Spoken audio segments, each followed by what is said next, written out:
untuk mengenang para pejuang-pejuang kita yang gigih merebut kemerdekaan dan mempertahankan kemerdekaan. Tentunya malam ini menjadi satu kebahagiaan Pak Camat. Kami bisa bertatap muka langsung dengan semua elemen-elemen yang ada di Kecamatan Boronegoro. Tentunya ini ke depan kami ingin membawa kebersamaan dan saling sinergitas. Bagaimana kita membangun Banjarnegara ini butuh bersama-sama dan butuh peran-peran para Bapak Ibu sekalian. Bapak Ibu yang kami hormati, kita ingin merefleksi 77 tahun yang lalu, tepatnya tanggal 17 Agustus 1945. Bangsa kita berjuang merebut kemerdekaan dari penjajah. Tentunya semangat dan pengorbanan para pejuang-pejuang kita yang harus patut kita hargai. Dan bagaimana kita mengimplikasikan dalam kehidupan bermasyarakat dan bernegara. Terutama kami menghimbau dari para ASN, alat-alat negara sebagai ujung tombak untuk mensukseskan program-program dari pemerintah pusat, pemerintah provinsi, kabupaten, dan desa. Tentunya kami ingin mengedepankan satu visi di Kecamatan Purwonegoro ini. Roh daripada pemerintahan adalah pelayanan terhadap masyarakat, sehingga kami menghimbau terhadap semua elemen-elemen masyarakat, berikan pelayanan yang terbaik, berikan pelayanan yang sumeh, cepat, tepat, tanpa pandang bulu. Perlakukan mereka tanpa pandang bulu, baik si kaya, si miskin, saudara-saudara kita, perlakukan dengan baik. Yang kedua tentunya, kalau kita menengok ke belakang, Indonesia adalah negara besar.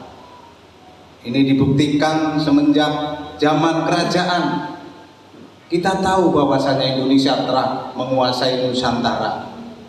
Di saat zaman kerajaan Sriwijaya, masa keemasan, juga dilanjutkan dengan masa Majapahit. Kita tahu, kalau kita lihat, kita telusuri bahwasanya nenek moyang kita adalah pejuang-pejuang sejati, gigih dan tanpa pamrih. Setelah masa kejayaan Majapahit, kita mengalami durasi yang cukup panjang. 350 tahun kita dijajah oleh Belanda. Itulah untuk renungan kita dengan politik divide et impera, politik adu domba Belanda. Tentunya sangat-sangat panjang menjajah di kita. Yang perlu patut kita teladani adalah pergerakan-pergerakan perjuangan dimulai dari lokal dan pada akhirnya bersatu padu merebut kemerdekaan. Dan kami ingin sesuai dengan tema perayaan HUT RI ke-77, yaitu pulih lebih cepat, bangkit lebih kuat. Tentunya ini mengandung makna yang sangat besar. Mudah-mudahan ke depan kalau kita refleksi lagi, setelah kemerdekaan kita mengalami beberapa dinasti kepemimpinan. Di masa Orde Lama kita tahu di bawah Presiden Soekarno ada kegagalan, juga ada kesuksesan. Juga di masa Orde Baru, di tahun The Great President, berarti 66 sampai 1998, 32 tahun Mbah Harto memimpin negeri kita Indonesia yang tercinta. Tentunya banyak kelebihan dan banyak kekurangan. Dilanjutkan di era reformasi dari 98 sampai sekarang. Apa yang menjadi cita-cita luhur yang diamanatkan oleh Undang-Undang Dasar 1945, kita belum bisa mencapai ke situ. Sehingga kami pesan ke depan di era politik di 2024, tolong pilihlah pemimpin yang dibutuhkan oleh bangsa kita. Kita tidak ingin menyebut seseorang, tapi kita butuh pemimpin sesuai dengan kebutuhan zaman. Kalau kita refleksi lagi di masa pemerintahan Pak Harto, begitu banyak keberhasilan yang mereka canangkan. Salah satu yang menjadi mimpi kita adalah situasi yang kondusif, persatuan dan kesatuan bisa kita rasakan.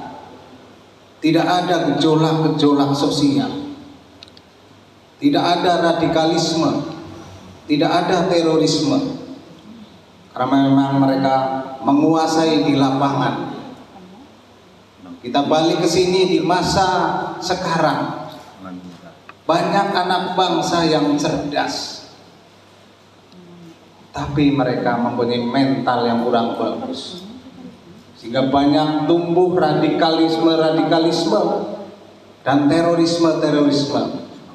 Tentunya ini ke depan tidak boleh. Kalau itu dibiarkan, nanti negara kita yang besar, yang terdiri dari beribu-ribu pulau dan suku agama, nantinya akan terpecah-pecah. Kalau sudah terpecah-pecah kayak Uni Soviet, tentunya kita akan rugi sendiri. Di era reformasi juga, di masa Presiden B.J. Habibie, kita tahu satu provinsi yang kita rebut dengan begitu banyak perjuangan para TNI, Polri yang berguguran di sana, tapi dengan mudahnya dilepas begitu saja. Tentunya ini menjadi renungan kita bersama.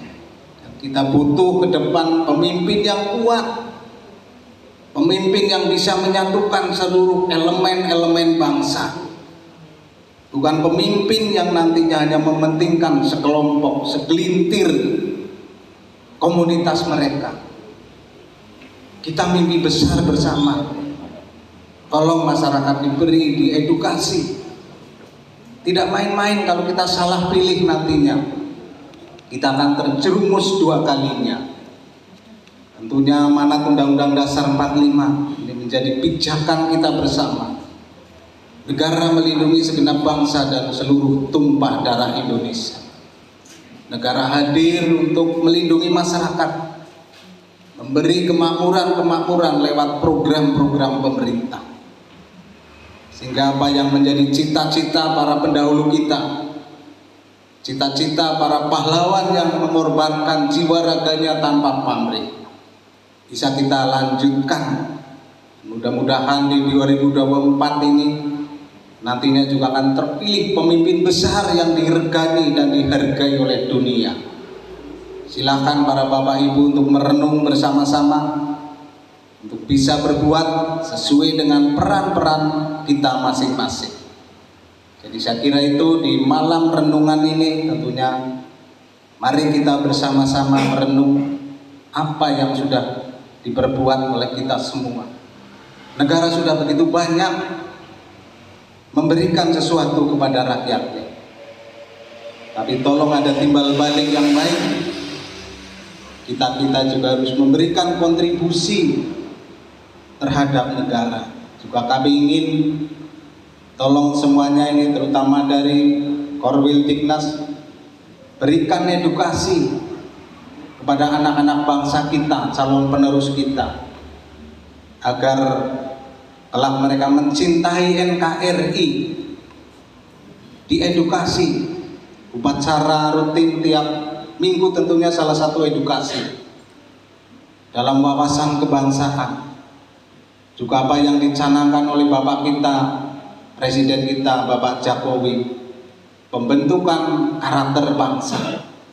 Dan kemarin kami baru melaksanakan dan kami terharu pembukaan dan peringatan HUT Pramuka dan dilanjutkan dengan ITA Jambore tingkat Kecamatan Purwonegoro. Sungguh kami terharu, ternyata anak-anak kita mempunyai karakter yang baik. Dan tolong itu untuk bisa diedukasi, jangan sampai hanya yang dibentuk adalah kecerdasannya, tapi harus ada keseimbangan antara karakter dan kecerdasan, sehingga kelak mereka setelah jadi penerus generasi kita menjadi generasi yang betul-betul bermanfaat untuk menjaga NKRI dan Pancasila. Saya kira itu hal-hal yang bisa kami sampaikan, dan terima kasih. Nanti akan dilanjutkan, ada cerita dari Legum 45, tentunya ini yang pernah mengalami beberapa zaman Soekarno, zaman Pak Harto, Habibie, Megawati, dan Jokowi, SBY. Tentunya yang terdalam adalah setiap pemimpin tidak ada yang sempurna, punya kelebihan, punya kelemahan. Mari kita isi kelemahan-kelemahan kita semua untuk bisa diisi oleh semua elemen-elemen masyarakat di Purwonegoro. Saya kira itu sebagai sambutan kami, dan tentunya kami yang terakhir ingin mengucapkan selamat atas perayaan HUT RI ke-77. Semoga negara kita Indonesia akan jaya selamanya. Amin. Sekian dan terima kasih. Akhir kata, wassalamualaikum warahmatullahi wabarakatuh.